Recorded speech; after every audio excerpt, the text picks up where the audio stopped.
联合国大会周二通过一项决议，规定安理会常任理事国投否决票后，联大将自动召开正式会议进行辩论。在会议中，所有联合国成员都可以对行使否决权的行动进行审查和评论。而作为特殊安排已投否决票的安理会常任理事国，将在相关联大会议上优先发言。这项以改革之名通过的决议，最终是将更好地让联合国发挥作用，还是某些国家为一己之利在背后操纵的结果？来看报道。根据周二通过的最新决议，如果联合国安理会5个常任理事国，也就是中国、法国、俄罗斯、英国和美国中的一国或多国使用否决权，那么联大将在10天内自动召开特别会议进行辩论。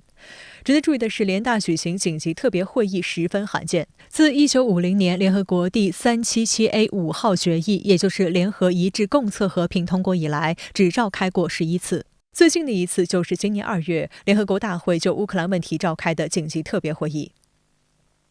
2月25号，在俄罗斯发动对乌克兰特别军事行动的第2天，联合国安理会就美国及阿尔巴尼亚提交的乌克兰局势决议草案进行投票。由于常任理事国俄罗斯反对，该决议草案遭否决。随后的2月27号，安理会投票决定要求联合国大会召开紧急特别会议。在此后的紧急特别会议中，成员以141票赞成、5票反对、35票弃权，通过了由乌克兰等超过90国共同提交的乌克兰局势决议草案。不过，与联合国安理会决议这一具有强制性、相关国家必须接受并履行的情况不同，联合国大会决议几乎对会员国并没有法律约束力。此次决议是由列支敦士登发起的，该欧洲国家人口不足4万，而在5常中，美国是该决议的共同发起国，并承认这一提案针对的就是俄罗斯。美国常驻联合国副代表理查德·米尔斯周二表达了对5常成员滥用否决权的所谓深切关切。In particular, we are extraordinarily troubled by Russia's pattern of abusing its veto right over the past decade. It's a long and shameful list.对此，俄罗斯常驻联合国副代表根纳季·库兹明当场反驳，表示安理会和大会之间的权力划分使联合国这一世界组织有效运作超过75年，俄罗斯断然拒绝这种施压。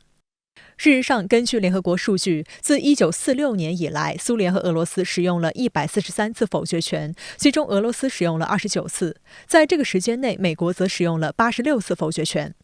俄外长拉夫罗夫周一在接受俄罗斯媒体采访时表示，美国和其他西方国家正试图使联合国安理会的否决权贬值，将安理会的权力移交给联合国大会，这是一个危险的趋势。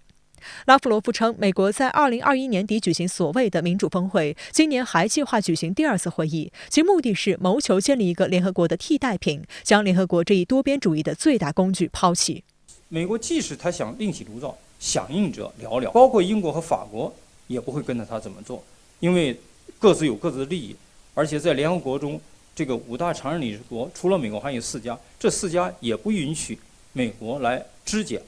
联合国。所以我个人认为，美国想要这个以其他国际机构来取代联合国，那只是空想而已，是无法实现的。有观察指，周二通过的决议内容并没有剥夺5常的1票否决权，限制了其使用。法新社援引一位要求匿名的大使的话称，该措施可以让常任理事国在使用否决权推翻安理会决议时付出更高的政治代价。中国常驻联合国代表团参赞蒋华做解释性发言时表示，基于对联合国大会作用的一贯立场，我们能够理解并认同这项决议的出发点。但蒋华指出，对于常任理事国意见不一致，导致安理会在事关和平与安全的重大问题上不能采取行动的情况，我们赞成会员国在联合国大会平台上进行讨论。在安理会实际工作中，安理会不能采取行动的具体情形多种多样。本次会议通过的决议赋予联大新的授权，意味着建立一种自动触发联大召开会议的机制，这在实践中很可能引发程序上的困惑和混淆。目前难以确定这样的安排能否达到决议的预期目的。大家就这个行使否决权的这个问题进行辩论的话，很难达成一致，因为不同国家有不同的利益。所以我个人认为，这个决议的更多的是个象征性的意义，是对那些对否决权不满的国家的一个安抚，实际上，并不能够真正解决他们所的不满的问题。